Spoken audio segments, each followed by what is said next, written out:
In this video, I'll show you how to share a live Excel sheet in Microsoft Teams so others can see updates in real time while you work. Start by opening Microsoft Teams and joining your meeting. Make sure your Excel file is already open on your computer before you begin sharing. During the meeting, click the Share button. From the sharing options, choose Window, and then select your Excel file from the list. This allows participants to see the Excel sheet live as you make changes. Any updates you enter in the file will be visible instantly to everyone watching. Another option is to share Excel using a tab.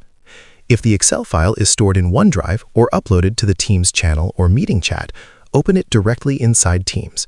Once it's open, click Share and select the Microsoft Teams tab option. This lets participants view and collaborate on the Excel file directly within Teams, instead of just watching your screen.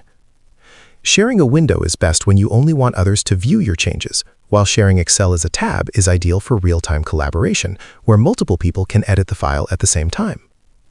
Using window or tab sharing makes it easy to review data, update reports, and collaborate efficiently during Teams meetings. Thanks for watching. If this video helped you, leave a comment, hit like, subscribe to the channel, and turn on the notification bell for more Microsoft Teams and Excel tutorials.